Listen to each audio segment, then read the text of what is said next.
Rosy Cake Diva. I'm just going to quickly show you how I flood filled these beautiful cookies with royal icing. I've got this royal icing that I've already made up. If you want to see how I did that, just click on this link here. Obviously I've got my cookies ready. I've got a scribe tool, which is this very thin needle-like point.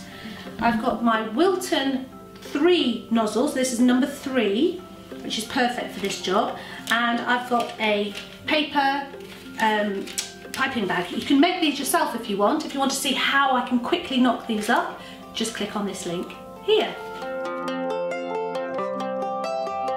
First thing I'm going to do is fill up my piping bag. I've coloured this green. This is mint today because I'm in that sort of mood. There we go. And I'm just going to put a little bit in, not too much because you don't want it to seep over the top. All I'm going to do is trace an outline. If it helps you to hold your hand, there, see how much steadier I am, like that. I'm not very good at doing hearts all the way around. I prefer to do them in 2 stages. And then all you want to do straight away is fill in however you feel comfortable. And then as soon as you've done that, you get your scribe tool and you push the icing, just getting all the air out, filling in all the gaps, and you can use this opportunity to push out the edge if you've made any mistakes. The consistency is really important because if you don't get it right, your cookie will end up looking a little bit rough. So for instance, this one has been done with icing that's actually a little bit too stiff. So it hasn't merged nicely and it hasn't flooded properly, and you can see the dimples in it, which isn't very nice. Whereas this one's been done with a lot smoother consistency, and of course it's perfect. Once your cookie's dry, you can decorate it any way you choose. It's a perfect base to do what you like. If you'd like to see some of my other ideas for decoration, just look at my other videos.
Don't spin it.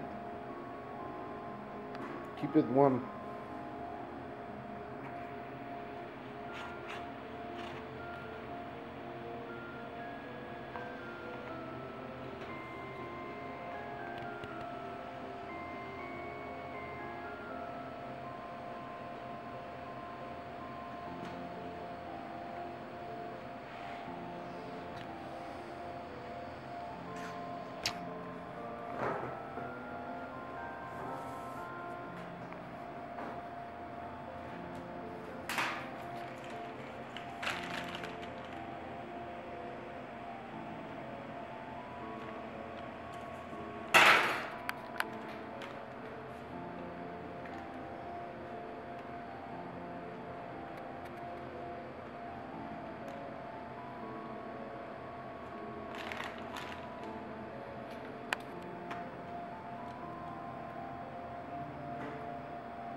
Hi everyone and welcome to Creative Cakes by Sharon.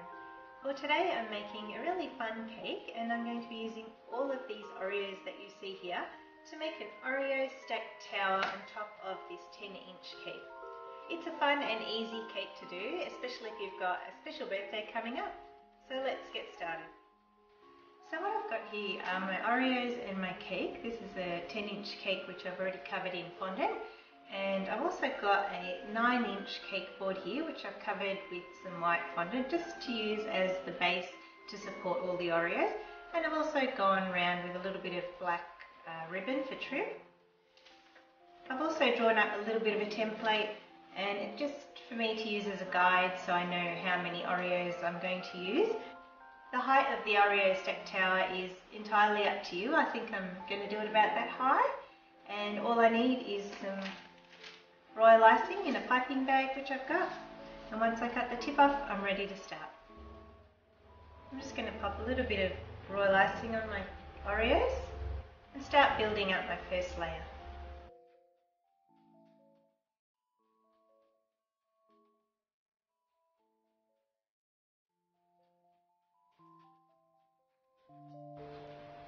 I've finished my first layer and what I'm going to do is, because the royal icing is still a little bit soft, I'm just going to move the Oreos around a little bit just so that they're quite evenly spaced, and then move on to the second layer.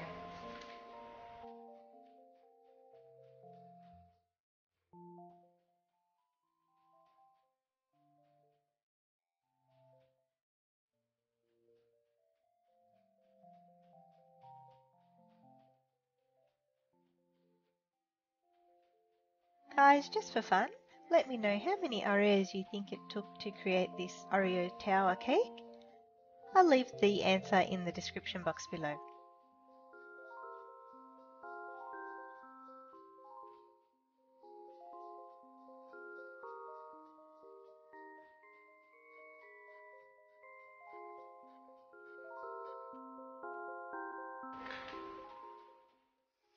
Now my bowl of Oreos is empty, so I've just got to go and refill that. I'll be back in a sec. Okay, so I've refilled my bowl of Oreos, and while I was doing it I've opened so many Oreos I've actually found an Oreo which has been stuck inside out. So there you go. Now just remember that when you're building this Oreo stack tower that it's important to also put some Oreos in the centre because that's going to add support for the structure as we build up.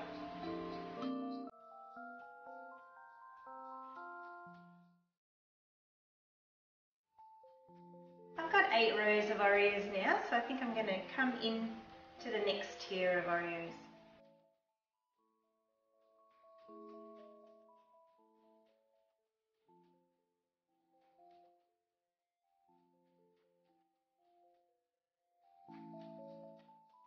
So my first tier of Oreos has 8 layers, and I've also done 8 layers for the second tier.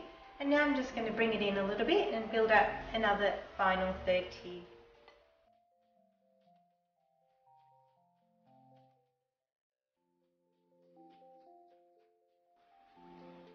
I've just popped 3 Oreos at the very top of my tower, and I'm just going to stand on the side, just make sure it's level.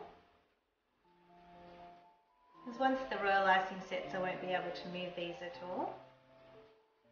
And it looks fairly stable. Before I placed my board down onto my cake, I put this long length of black ribbon underneath so that I could tie it just around the Oreo stack. So very gently. It's not, the purpose of the ribbon is not to keep the Oreos in place, it's just to make it a bit pretty actually.